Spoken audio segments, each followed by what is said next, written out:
I think the appeal for me in '03 when I came out of McKinsey, I wanted to work for an Irish company where I could truly affect strategy. And back in '03, Glanbia was going through a very tough period. The merger of Avonmore Waterford hadn't been successful. The company was under pressure. We were in a lot of commodity markets. We were in branded goods in the UK under pressure from retail. And really it was John at the time who had newly become Group CEO, decided we need to change our complete direction, change our strategy. And I met John, and that was the appeal for me. It really was a blank sheet of paper, and all we had, to be honest, was ambition. We had a little gem of an idea in the nutritional space, because for those that don't know, Glanbia is the largest producer of cheese here in the US, but a co-product from cheese is whey. So if you remember your nursery rhyme, Little Miss Muffet sat in her tuffet eating her curd and whey. The curd is what makes the cheese from milk. The whey is what 25 years ago was being pumped back at the back of the cheese factory as fertilizer. Didn't know what to do with it as a waste product. And that whey now is far and away the most value-added component that we now put into products like this and sell as sports nutrition. And at the time we were a seller of ingredients, probably about a $10 million business.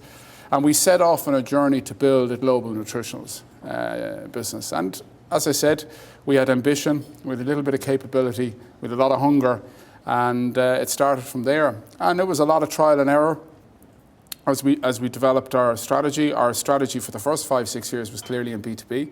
So it wasn't until '08 that we bought into consumer goods. Up to then was purely B2B ingredients. So as Stephen mentioned, customized solutions, that was our first real development where we bought vitamin and mineral premix business and built global capability from that, and then we did the same in sports nutrition. So it's really been a great journey. It's been great to be part of, but a great journey in strategic development. It's a great story to take what was very much a commodity-based business and move it up the value curve, expand internationally, and I think that's the result of what we see today. I've always been interested in how you identified this as the opportunity. Because it's Irish, it's conservative, it's a co-op, it's conservative, it's dairy, it's conservative. And then to get into this, how did you identify, because you must have had tons of opportunities and tons of advice and tons of investment bankers knocking on your door. Yeah. What was it about this opportunity that led you and John and the other guys who were involved to say, yeah, this is the one we'll go after? What was it? I think you go was back. Was it consultants' advice, or was it? No. I think you have to kiss a lot of frogs before you get to the prince. Sure.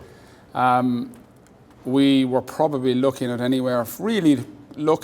at anywhere from 6 to 8 deals a year from '04 onwards, and continue to this day. And we were very clear at the time, up till '07, that our strategy was B2B in ingredients. It's a seller of ingredients to consumer goods companies. And I remember we looked at a company in Germany based in Nuremberg called Nutrichem. It was a dreadful ownership structure. It was owned by a Japanese conglomerate called SPP, and so the mixture of German and Japanese investment and stainless steel and warehousing was excessive. We were interested initially in their clinical nutrition business, and as we got into the diligence, they were also the owner of one of the largest sports nutrition brands in Germany called IncoSport. And as we did the diligence, we kind of went, you know what, we don't want it, this isn't for us, this isn't right. But we kind of said, there's something interesting in this sports nutrition business. We're a seller into it. It's not that well known, it's growing fast, and there may be something here. So out of that, we had a look at Maxi Muscle in the UK, which was bought by private equity. We were the underbidder there. So you didn't buy the IncoSport? No, IncoSport, we didn't buy it. It was the ownership, the parent, we couldn't extract it, and it wasn't right for us. Yeah. So we had a look at a company in the UK. And then quite a courageous decision for the Glanbia board. As you say, conservative, 54% owned by the co-op at the time, buying a large-scale consumer goods business in Chicago where we had no real knowledge of the market or the capability required. And it was a big decision, $318 million, our biggest acquisition ever, and to this day.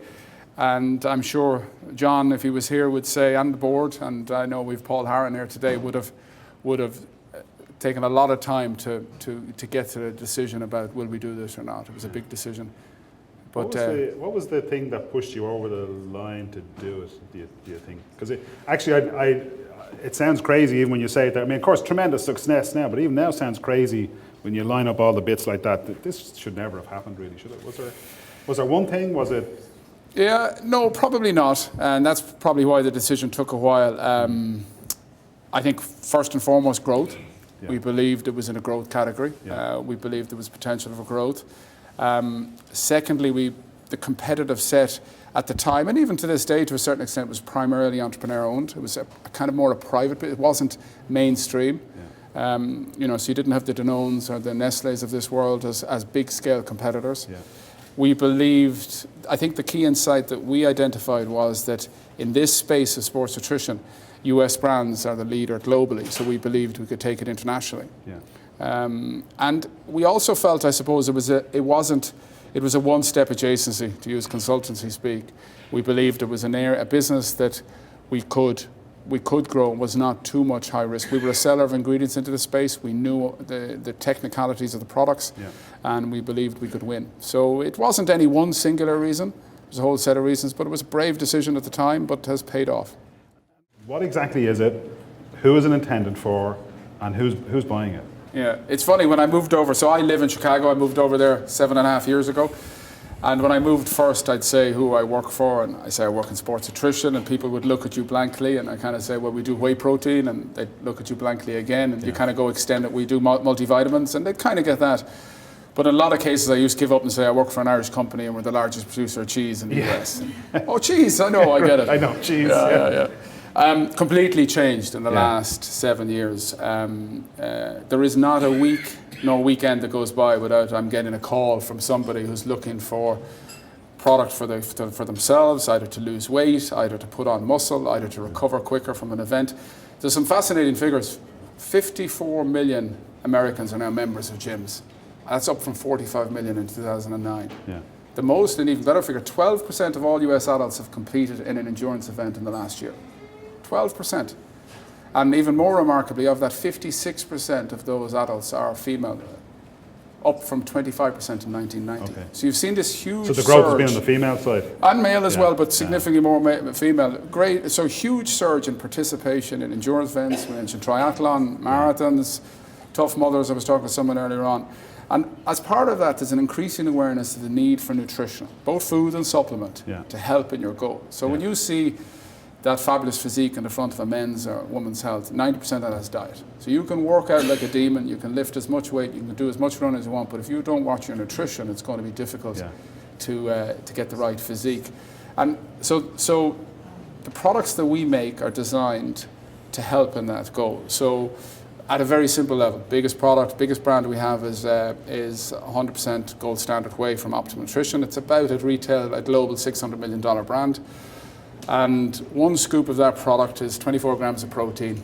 And so what's that equivalent to in a steak then? Is that it depends. The problem with a steak is you're going to get all of the fat and all of the carbohydrate. But how much steak would you have to eat to get the same? A medium-sized chicken breast is probably the same as a scoop of protein. Okay, all right. But what you're doing is it's convenient, it's cheaper. A scoop of protein will cost you about 80 cents. So it's a lot cheaper than buying a steak or having a chicken. It's easier to consume post-workout. So for yourself or myself, if we go running in the morning, as I'm sure we will through Central Park. The food industry is not particularly trusted these days. And what we continue to read about is scares after scares. I think David Byrne told me a couple of years ago that food, pharmaceuticals, finance, and tobacco are the most regulated industries in the world. Yet it seems that you have been able to build a level of trust with the people who know most about nutrition on the planet, the people you've talked about.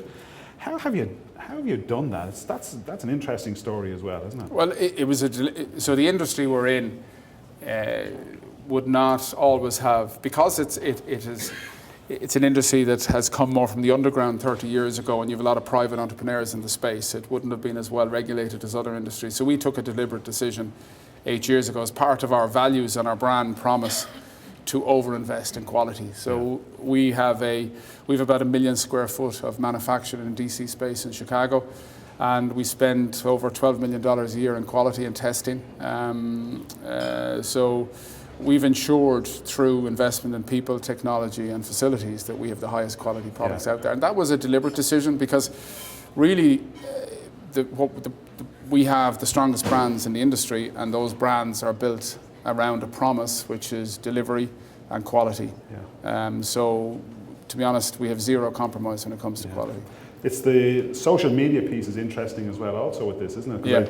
You don't advertise on TV as far as I know. It's not unless you're reading these health magazines, you don't know about the brands maybe. No. But number one in the world. How have you used social media to drive that? Yeah, it's partly the consumer age group and age profile that we target, which is the 18 to 30, 35-year-olds. But it's also, when we talk about, so our mission, when we get up every day, we use that rather than vision. We think, mission is something that's more actionable, and that's what the guys in the team and gals are thinking about every day, which is to inspire consumers everywhere to deliver on their performance goals. And it is about inspiration. I was talking to a couple of people earlier on, and for anyone who has participated in an event or trained for an event or works out a lot and regularly, once you get into routine, it becomes a way of life. And the endorphins that are released from working out, the passion that comes with that, it is very much around inspiration. So we become the trusted partner of people that are working out, and we do that to quality, education, authenticity, and advocacy.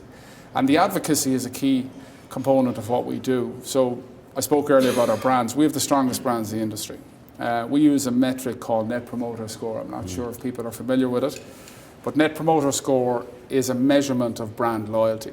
And we've all participated in this, so we've all been part of a Net Promoter Score maybe without realising it. And what Net Promoter Score does is ask consumers in a survey, would you recommend this brand to friend or family?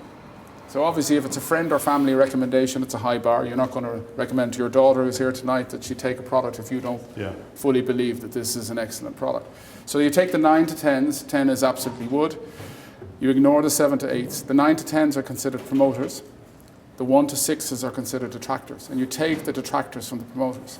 So technically you could have anywhere from a minus 100 to a plus 100 score. Most good brands would be happy with 0 to 20. So score is a lot of brands that we know every day would have a minus figure. Optimum Nutrition has a Net Promoter Score of 84. So our consumers are incredible promoters of our brands. What would the Net Promoter Score of Apple be? 72. I know that because it's a great comparison, because the comparison I use to people when you're talking about Net Promoter Score, and so when we did this first, I sat across and I asked the question we're asking, tell me other brands that I would know of that could have Net Promoter Score this high. And the partner of the consultancy firm that did it for it at the time said, I can only think of 3, Hugh. Mercedes, Apple and Rolex. So our consumers are incredibly engaged with our brands, and that engagement is through social media. So we've 2.5 million Facebook fans, we've 45 million views on YouTube. We have over 400 videos on how to take products, how to work out, and just general brand and awareness videos. We are very engaged on a daily basis, connecting with our consumers, educating, and getting them part of the passion that is sports nutrition. And one of the things I've always been fascinated by is, when a business is 25 million, you need a certain type of person. When it's 1 billion, you need another type of person. And your challenge is you've gone from that very small number, that very large number in less than a decade. So there must have been a painful transition. So the leadership team, the leadership theme, the management team, and then this transition of both as you've gone along, and maybe you could comment a little bit about that. Yeah, maybe to speak about the team, you're right. So the 1,700 people in the team, that's up from about 200 7 years ago. Spread across 24 different countries, but the majority of people here in the US. And really when it comes down to it, what we make is powder products in tubs or beverages. It's not necessarily a complicated manufacturing process. Yeah, the quality, the investment in stainless steel is significant, but there are no patents associated with the manufacturing, very little IP outside of know-how, so it's not rocket science. So what it comes down to, what makes us different, I believe, and why we've had the growth we've had of 30% per year for the last 7 years, is down to the brands and the people. And getting the right people in the right roles is a significant and ongoing challenge. And the transition, we've probably gone through certainly 2, if not 3 major transitions in the last 7.5 years. And it's probably the hardest part of the job, to be honest, because a lot of the people that got us to, let's say, 400 million were not the same people that could get us to 1 billion, and not the same people can get us to 2 billion. So there's been a lot of transition even at a leadership level. And that's hard because particularly when you're hiring, we talk about business builders all the time. We're looking for entrepreneurial minded people who have great attitude, who are passionate about growth, who love growth, comfortable with ambiguity, and are striving, competitive. But at each kind of large increment, there's a different skill set requirement around that. And usually I end up losing the people that, we'd say those that got us to 400 million have moved on, and the fit wasn't right, or the scale of the company, or they were just out of their depth. And that's a hard transition. But to be honest, that's our job. That's what we have to do. One of the food industry is not so attractive because the people you've just described are also attractive to Google, to Apple, to Mercedes, they're actually the creme de la creme. I know you've got great brands, but it's still the food industry, it's still milk. How are you attracting those people in the first place? Yeah, it was a struggle at the start. If I could take Chicago as an example, we were ringing people. You'd have headhunter, you'd always get a headhunter to work for you, but your headhunter would be ringing people and saying, hi, we've this great opportunity in Chicago, and it's for an Irish company called Glanbia. Who? In the sports nutrition industry. What? So, you had to persuade people, and I'll give you a great example. Our chief marketing officer is one of the few people who's been there since the start, Chuck Hemingway. The reason we attracted Chuck is he is a user of the products, was before we bought the business. And had a tub of whey gold under his desk, worked out every day, took our products. So when the phone call came, this is space he wanted to be in. So it's trying to identify people with a passion for sports, passion for nutrition, passion for growth. And that's become easier as the business has grown. We now are known in Chicago, known well, so we've no difficulty hiring talent. And Chicago is a great town to hire food talent. But they don't all, they're not necessarily food people.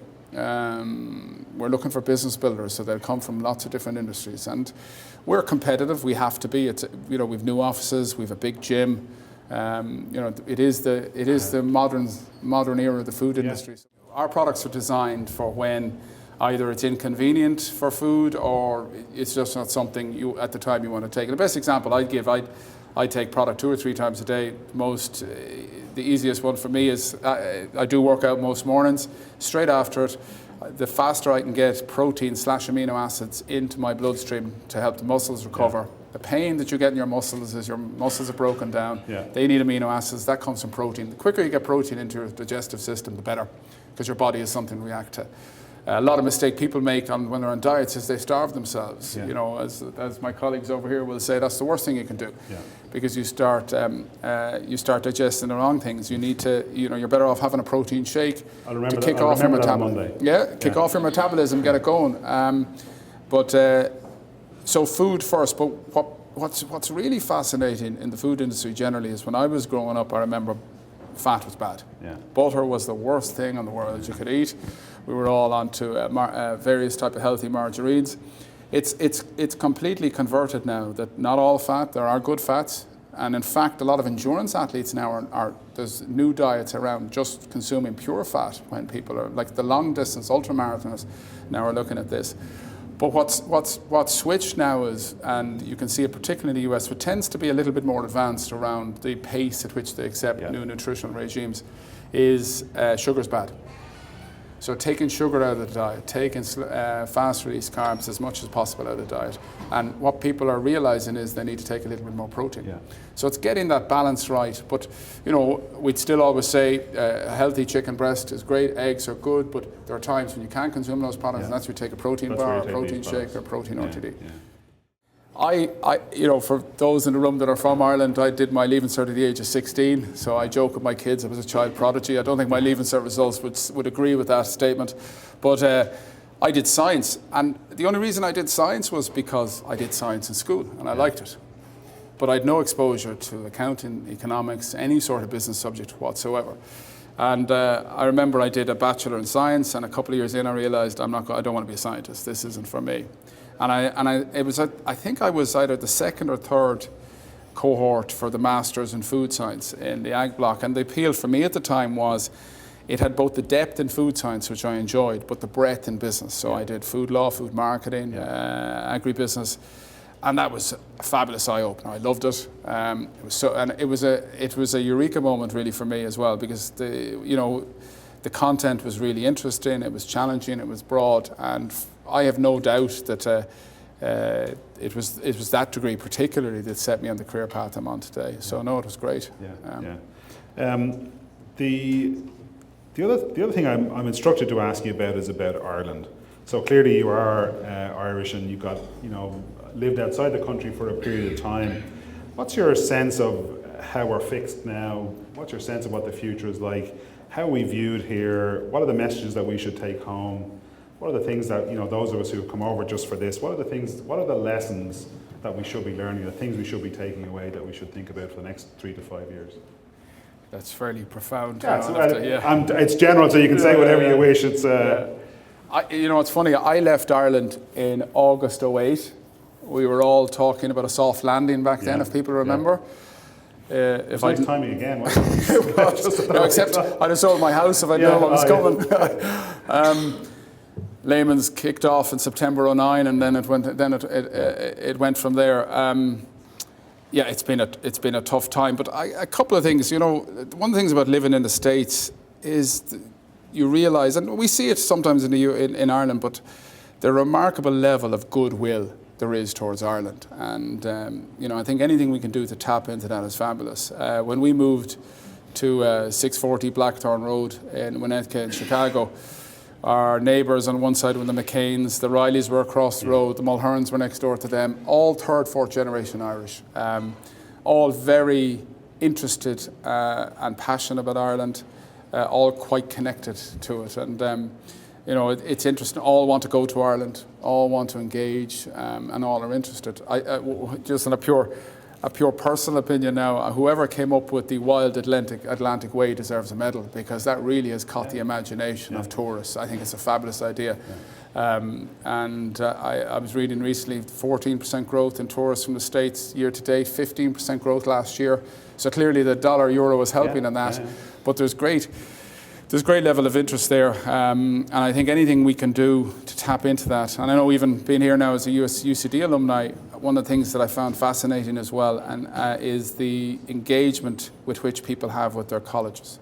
It's nearly to an obsessive level here in the States, and the college you go to says an awful lot about your personality, who you are. If I meet somebody now and they're from BC or Boston College, or they're from Notre Dame or from USC, it kind of nearly defines a type of school they want to go to, the type of personality they are. You've everything from the Ivy Leagues to liberal arts schools, and people are, not only is the decision a huge decision as to what college to go to, when they go then they're permanently engaged with that college for the rest of their lives. Everyone has t-shirts from the college they went to, everyone engages with sports around the colleges for the rest of their lives in reality. I go down to South Bend, Indiana every year for a Notre Dame game, and it's just amazing to see the number of people down there, alumni who are returning, plenty of money, engaged with the school. Lots of people have apartments down there just to go to 4 or 5 home games a year.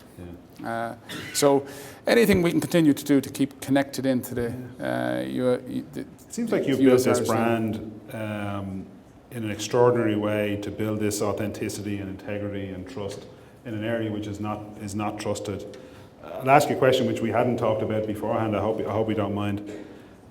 What would UCD have to do? We're all UCD people here. I'm a UCD graduate also. We all are.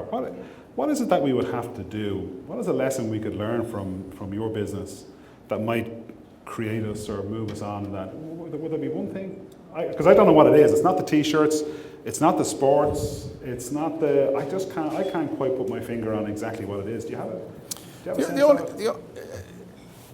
I remember Paul Harron is here actually, and Paul is, and I remember saying to Paul a couple of years ago actually that UCD came up, and I think the dinner tomorrow night or another dinner, he said if I was available I should come along to it because I was based here in the States.